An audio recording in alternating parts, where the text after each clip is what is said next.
everyone, welcome to today's video. If you are new, my name is Taylor. Thank you so much for clicking on to today's video. I am really excited to talk about it. I am slightly nervous. I have wanted to do this video for a really long time and I knew that I would always do it. It's just taken me so long to kind of like write out a script and write out what I want to say in today's video. It's so hard because I want to cover so much in one video and I just have to kind of accept that I won't be able to say everything that I do want to say, but hopefully this is a good starting point to opening a conversation and telling you a bit more about something that is really important to me. But today I wanted to share something that's really personal but so prevalent. 1 in 9 women in Australia have endometriosis and I am one of those women. In this video I want to talk about what endo is and my experience with endo. Whether you have endo yourself or you know someone who has endo or you've never heard of it before, I've made it so that there is something for everyone in this video. So I really want this to be informative for everyone. The main reason I wanted to do this video is for awareness. 3 years ago, I had never heard of endometriosis. I couldn't pronounce it. Now I have lived through the pain and the hardships of endo, and I know how important it is that as many people as possible know about it so that you can support those people around you who have it, because it could be affecting your friends, your family, or even you. It's so important as well that you know the signs of endometriosis, especially if you are a female as genetically assigned at birth. A lot of that pain that we were told is normal growing up actually really isn't normal, and they could be massive warning signs. And I'll talk about that as well a bit later when I talk about kind of my diagnosis. In Australia over the past few years, there's been a lot more acknowledgement, resources, funding, research thrown at endo, but it still flies pretty heavily under the radar. So hopefully through today's video I can just throw a little bit more awareness out there. I do want to, before I get into the rest of the video, flag that I will be talking pretty casually about period, sex, surgery, so if any of that makes you feel uncomfortable, then this video isn't for you. I also want to say that I will link my favorite resources in my description. As I said, I can't cover everything that I want to cover, and there are some really good resources out there that will do a much better job in some areas than I will do, so that will all be linked in my description. So let me start with some facts and some basic information so you know what endo is. Again, this is just like the very basics of what endo is, and if you see me looking down, it's because I have notes on my phone. I don't want to get any of this wrong. So endometriosis is where the tissue that is similar to the lining of the womb grows outside of the womb in other parts of the body, so it can be basically anywhere in your body. Symptoms differ between people, which may be the reason that on average it takes 6.5 years for someone to be diagnosed with endo. Endo costs one person on average $30,000 a year. There is no cure. It cannot be prevented. It can only be diagnosed through surgery. I'm going to put some common symptoms up on the screen, and again I'll talk about what my symptoms were when I get into my story. And a massive point that I want everyone to hear is that period pain is not normal. So as of today, I have been diagnosed with endometriosis and have had it surgically excised. Even though I've had the surgery, I still deal daily with its impacts, and there is always the chance that it will grow back. So going back to year 9, when I was 15, I first started having really painful periods, which I know is something that a lot of females experience. I was constantly in and out of sick bay. I was missing school. I even went to emergency one time because I just could not deal with the pain. I was really lucky that a doctor did flag at the time that there could be something wrong. And I say luckily because after hearing a lot of stories of women who have endo, many are not so lucky and are told just to kind of manage the pain and that pain is normal, which it is absolutely not. If you have those painful periods to the point where it stops you doing normal daily activities, absolutely see a doctor, and make sure you see a doctor that will actually listen to you and won't just dismiss your symptoms. It may not be endo, but it is definitely something that is worth being heard. So at age 15, I had multiple ultrasounds and they were all clear, no red flags. I was put on the pill to manage the pain and it actually did work. I went 3 years with having pain-free periods. It was like the best time ever. But at age 15, that's when I first heard the term endometriosis. And I remember doing all this research about it and no one knew what it was. It was just some like mystery term, which is something that I look back on and I really think that they should be teaching in schools. It should be kind of common knowledge that this is something that affects so many women and it has to be like a known term. Going along with the theme of today's video, which is all about women's health and taking care of you, I wanted to shout out a self-care and sexual wellness brand that believe that everyone is worthy of self-love. Vush embraces sexuality as a critical part of wellness and is revolutionizing the sex toy industry. In light of my endo diagnosis and my not so great experience with pleasure, Vush empowers me to practice self-care and self-love through loving my body for everything that it can do. Vush is all about #more self-love, so they are giving you guys 20% off their best selling vibes. All you have to do is head to the link in my description box, enter my code TAILAWHITE, that's TAILAYT, to grab 20% off. Thank you so much to Vush for sponsoring today's video, and let's all practice #more self-love. So fast forward 3 years to April in 2020 and I was 18. All of a sudden, sex became really painful with my boyfriend, and I'd been with my boyfriend for a few months and it had never been, that painful until literally one time, like a flick of the switch. It was just so painful. I was so distressed. I'm not gonna lie and say that even sitting here right now talking to you guys about sex isn't uncomfortable, and this was the hardest thing for me at the time. I'd never talked about like sex in that way with my friends, family. It's not like me and my friends talked about how it felt and how painful it was or wasn't. All I knew was that sex was meant to be sometimes uncomfortable, and it was going to be uncomfortable. So when I started to experience this extreme discomfort, I genuinely told myself that I was just being too sensitive and that I just had to suck it up. Like, I was at the point where I was in tears, in pain, and I just thought that I was being traumatic. And I remember being like, how do I ask my friends if this is normal? And I didn't tell any of my friends. I was so lucky that my boyfriend basically forced me to see a doctor about it, but I was so reluctant and embarrassed. And I'd fully prepared for the doctor to tell me, yeah, like, that's how it's meant to feel. So I did go to the doctor, and the doctor referred me to a gynecologist, and my pain was kind of like validated. So I went and saw my gynecologist, my new gynecologist, and he sent me off for a deep internal ultrasound. So these ultrasounds are different to the ones that I initially had like when I was 15, which are just kind of like rub on your stomach. They're external ultrasounds. These ones are internal. It's just more advanced kind of technology. I don't really know. That just gave him a better opportunity to see if there was anything there. Like I said before, endo can only be diagnosed through surgery. And this means that sometimes you go into a surgery and you come out and they say, yeah, there was nothing there. So this ultrasound isn't a diagnostic ultrasound, it's just looking for abnormalities. But yeah, in this ultrasound, they kind of just look for those abnormalities. And in mine, they saw a cyst. I can't remember how big it was. I don't want to quote wrong sizes, but it was a pretty solid sized cyst in my ovary, and this was enough to make the surgery worth it, even if they didn't find any endometriosis in the surgery. So I booked in for a surgery in September of 2020 to get the cyst removed and to see if there was any endo, and if there was, they were going to remove the endo as well. In the time while I was waiting for my surgery to come around, I was referred to see a pelvic physio. The point of seeing her was to see if I could fix the pain of sex through exercises.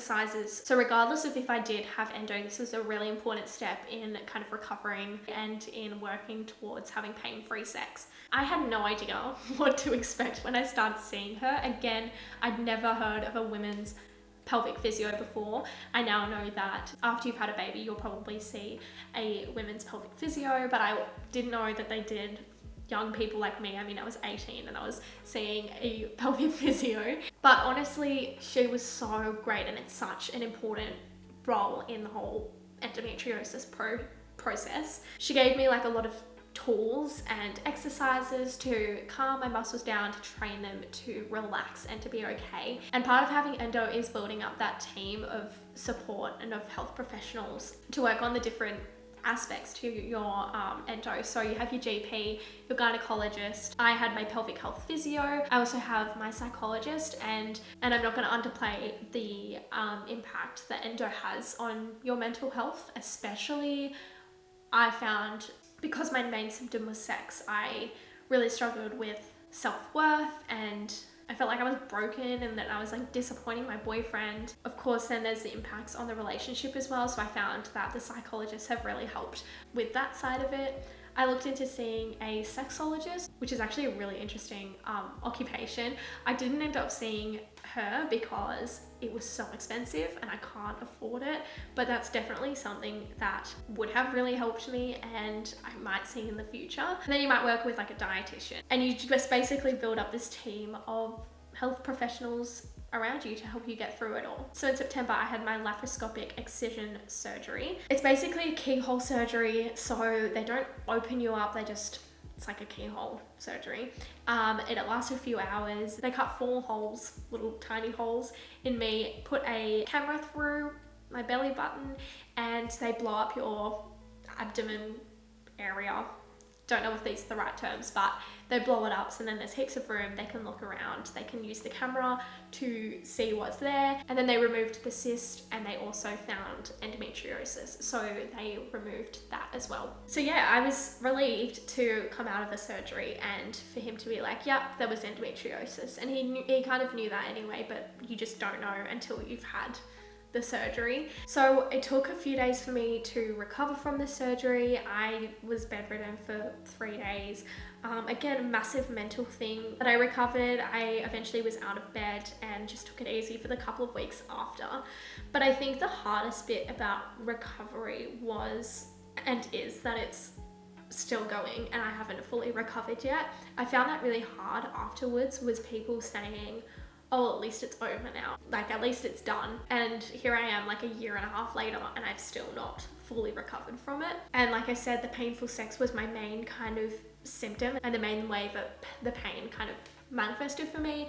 And in total honesty, I still don't have pain-free sex and I'm still working on physically and mentally recovering from the whole surgery. So in January, I had the IUD inserted, which actually can suppress endometriosis regrowth. And that's a story for a whole nother time. The IUD has been bloody trouble for me, but I actually just went on a new pill as well as the IUD, which actually is even better at suppressing endometriosis growth. So, I mean, that's the amazing thing, is that there is medicine and stuff that can kind of help you manage it and deal with it and protect you from it again. So I wrote down just a few things that I would say, like, what you can do if you are a sufferer, a friend, if you are worried. This isn't an exhaustive list, but these were just some of the things that I kind of thought of and that really helped me. My boyfriend Toby has been so amazing with it. And I'm sure you guys can imagine kind of the impact that it had on our relationship. And he's like a perfect example of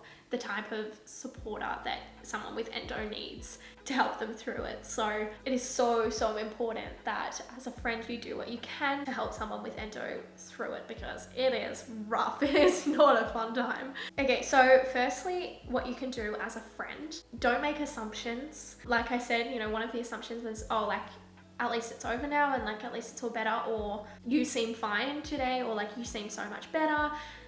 Because it is an invisible illness, which means that people don't know that you have it. And I know that a lot of my friends don't know that I have endo because it's not like it's really obvious. There's nothing, you know, that seems wrong with me. And I deal with a lot of like the impacts of it kind of alone. And the recovery isn't so obvious, I guess. That's what I'm trying to say.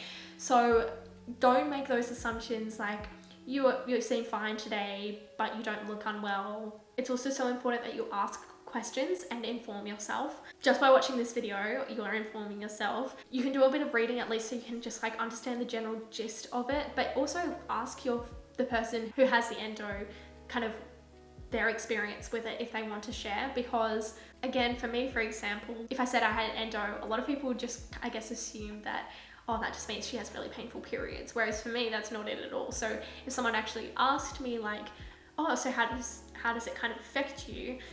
And if I felt comfortable telling them, obviously, see the impact that it has on me and how my symptoms and all of that stuff. So just by asking a friend, you kind of get to understand it better. And it's also so nice to be asked questions because you know that someone actually cares and someone's taking the time out to understand and care and listen to you. And the third one is to be understanding.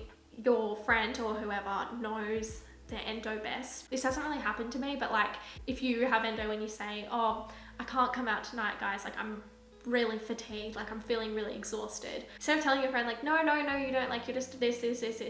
With endo, you have to be so good at listening to your body, and it's really important that you as a friend can trust the person who has endo, that they are doing the right thing for them and their body. So just be understanding, just listen to what, if they, you know, have a request for you, if they tell you that they need something or need you to not say something, just kind of understand, I guess, yeah, what they have to say about it. What you can do if you are concerned. So just remember that the main thing with endo is that everyone's symptoms are different.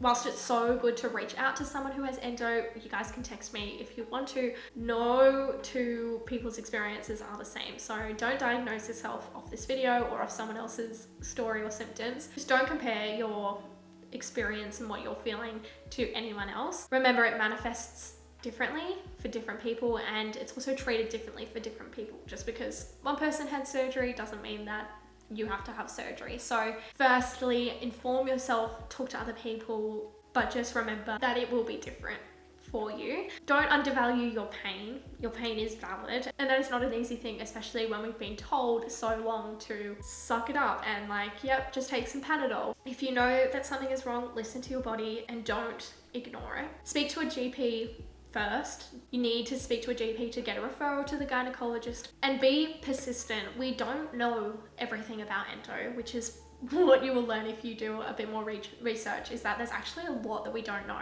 Like I said before, it takes 6.5 years to be diagnosed on average, and that's because we don't know enough about it. Everyone's symptoms look different. There's only one way to diagnose it. So if you know that something isn't right and you keep getting knocked back, your pain keeps being invalidated, be persistent. A really good story to listen to is Bridget Hustwaite. She is a massive endo ambassador. She's on Triple J in Australia. And if you listen, try to find a podcast with her, or she has a book called How to Endo, which is great. But she talks about her story. She had the shittiest luck and experience being diagnosed with endo. It took her so long, and she talks about how she just kept being like turned away by doctors who were like, whatever. So she has a really inspiring story, and it's such a common story for people with endo who are trying so hard to get a diagnosis. Okay, and finally, for those who have endo, my fellow endo warriors, as they like to call us, what you can do if you have endo. So firstly, educate yourself. So important, so interesting. There's lots of accounts that you can follow that will give you advice, that will just deepen your understanding of endo. And it's so important that you know what you've got and what's going on with you. I'm going to put on the screen some accounts that I follow on Instagram. I follow a heap of endo accounts on Instagram that really help. They just post little snippets of information, you know, scrolling through your Instagram feed. I saw one thing the other day and it was like 1 in 3 women lose their jobs due to endo or something like that. I'm going to put it on the screen. But that was just, you know, I was flipping through my Instagram and I was like, oh my God, holy shit. Now I tell everyone about that because I'm like, this is the problem with endo. So yeah, educate yourself. So there's a lot of Instagram accounts that I follow, and I also listen to quite a few podcasts about endo, which I'll also put on the screen. And then I also really recommend Bridget Hustwaite's book, How to Endo. It literally covers everything that you would need to know, and you can also give it to, you know, your partner, your parents, your friends, so that they can understand it better. And also get your support network sorted. So like I talked about before, it's so important that you have a team of people around you who can kind of like target all the different bits of your endo. So I kind of listed them before, like a GP, gynecologist, dietitian, psychologist, etc. Find someone who you like, who you trust, who will actually listen to you. Make sure that they're rock solid, because it's a chronic disease and it's going to be there with you throughout your whole life. So it's so important that you have people around you who will listen to you and who will help you, and who will make sure that we can live our lives as best as possible without letting this take that away from us. Because I know there's so many people who just go day to day in extreme pain, and that is not the life we would want to be living. So have those health professionals around you no matter what. And yeah,